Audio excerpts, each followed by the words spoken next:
They had travelled for 19 days beyond the last charted relay buoy, past the place where navigation charts ended, and the dead star coordinates Marin had whispered became the only map.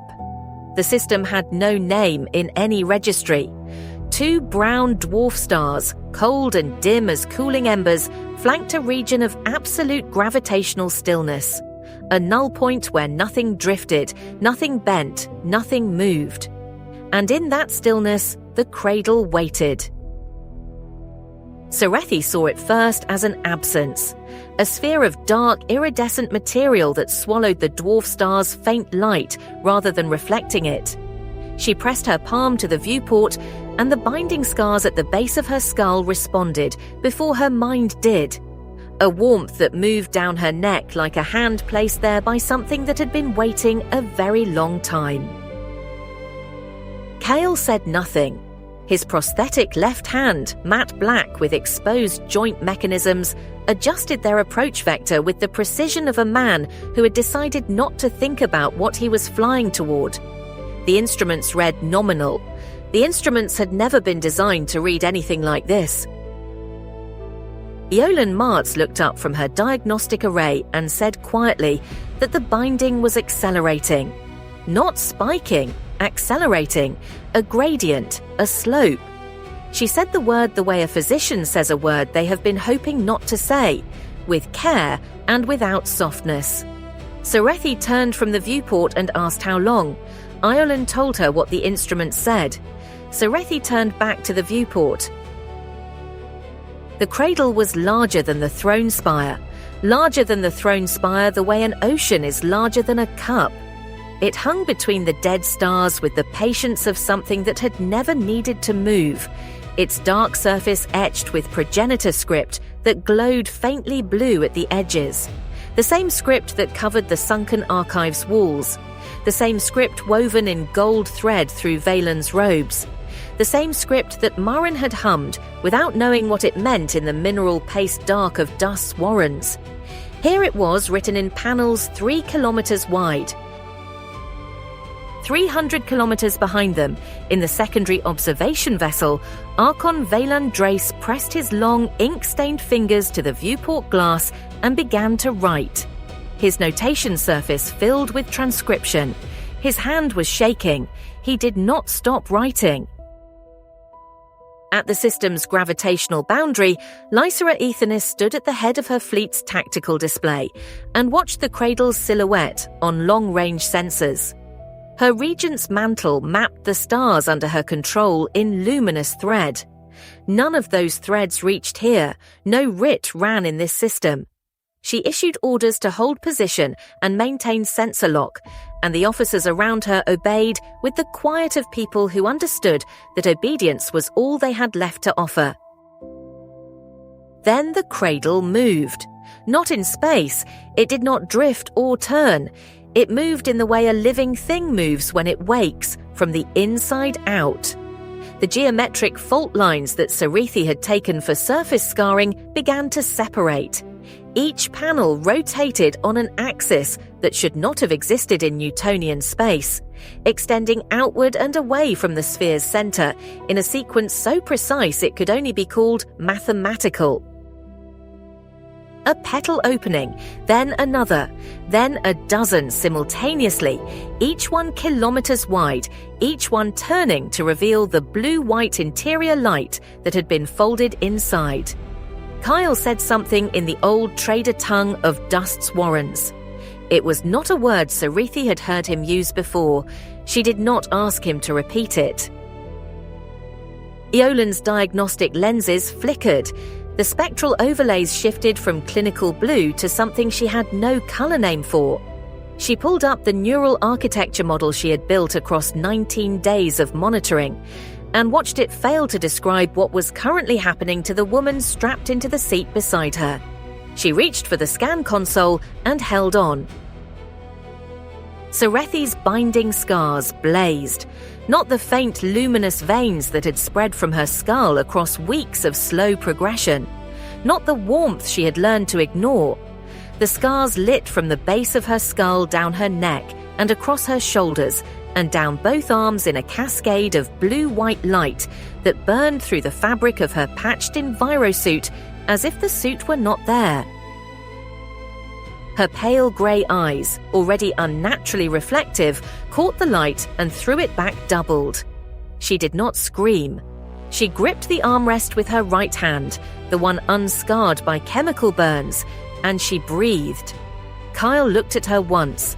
Then he looked back at the cradle and flew. The unfolding continued. Section by section, panel by panel, the cradle opened itself with the unhurried precision of something that had been running this sequence in maintenance mode for 8,000 years, and had simply been waiting for the correct proximity trigger. At full extension, the structure no longer resembled a sphere. It resembled a vast open hand, its geometry too deliberate to be accidental, its scale too intimate to be architectural. Veylan stopped writing. He pressed both palms to the viewport glass and read the script on the nearest extended panel with the eyes of a man who had spent 30 years learning a dead language and was now watching it speak. The phrase written there, in architecture, in light, in the movement of the panels themselves, was the same phrase encoded in the Ash Singers' welcome songs. The same phrase old Senna had sung every evening for 60 years without knowing what it meant. It meant, the door is open, come inside. Kale brought the shuttle through the outermost gap between panels. The null-point silence pressed against the hull. The instruments read things they had no vocabulary for and displayed them anyway, in numbers that scrolled too fast to track. The interior of the cradle expanded around them as they descended. Corridors of dark alien alloy, doorways twice human height, floors that responded to the shuttle's passing with faint illumination trails. Serethi unstrapped her harness. Ireland told her to stay seated. Serethi was already standing, one hand braced against the cabin wall, her binding scars throwing blue-white shadows across the amber emergency strips. She looked at the viewport with pale grey eyes that were no longer entirely hers, and said with the quiet certainty of someone reporting a fact rather than expressing a desire that something inside was waiting. Kale set the shuttle down on a floor that lit up beneath the landing struts in concentric rings of Progenitor script. The hatch opened. The air inside the cradle tasted of nothing. Not vacuum, not recycled atmosphere, not the mineral paste residue that hung in every ash singer's lungs. Nothing. 8,000 years of preservation, a held breath. Serethi walked forward. The floor lit ahead of her with each step, pressure-responsive illumination trailing behind her in a path of fading light. The corridors curved in geometries that were not Euclidean, leading her inward through the cradle's layers with the logic of a structure that had been designed not to be navigated, but to be followed. She did not choose her route. The cradle chose it for her, and she walked it. Iolan came last, diagnostic lenses cycling through spectra, her layered coat of medical synthweave catching the blue-white glow. The corroded data chip at her throat, her disappeared colleague's research, swung gently as she walked. She recorded everything. She did not know what she was recording. She recorded it anyway. The central chamber opened before them without warning.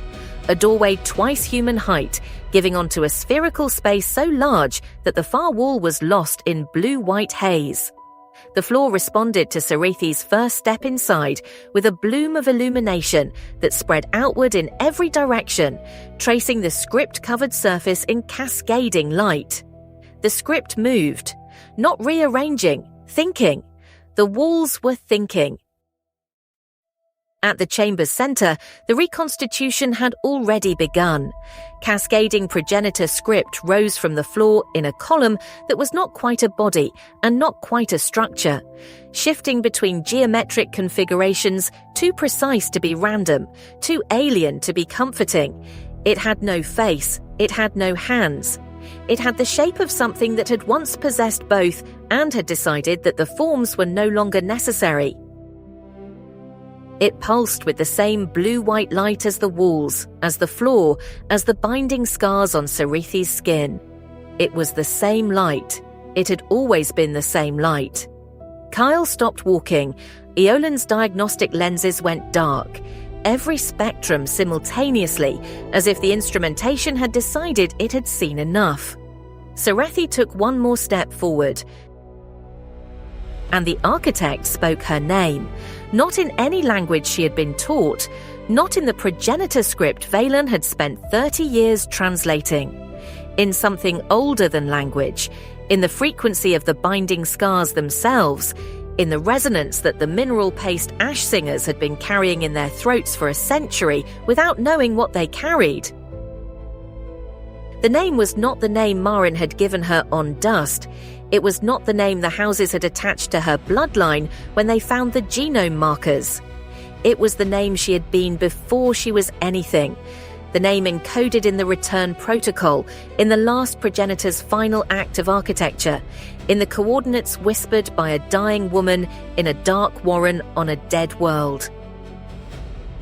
The architect said, "Come home," and Serethi Voss, exiled heir of a destroyed house, child of a death world, woman of chemical burns and salvaged boots and binding scars that blazed like a second sun, stood in the center of everything the progenitors had built and left behind, and did not move.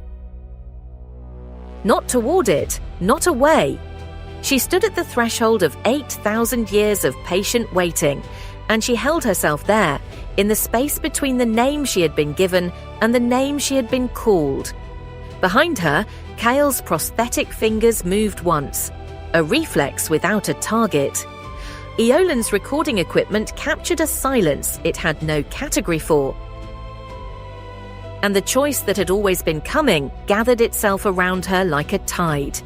Somewhere beyond the Cradle's extended panels, Valen's shaking hand had stopped writing and started waiting. Lysara's fleet held its position at the system's edge, the Regent's mantle mapping stars that did not know yet what had just been said. And in a narrow room of matte black panels and blinking green lights, Vex Karan received the expedition's final telemetry burst, read the last line of data and sat very still for a very long time.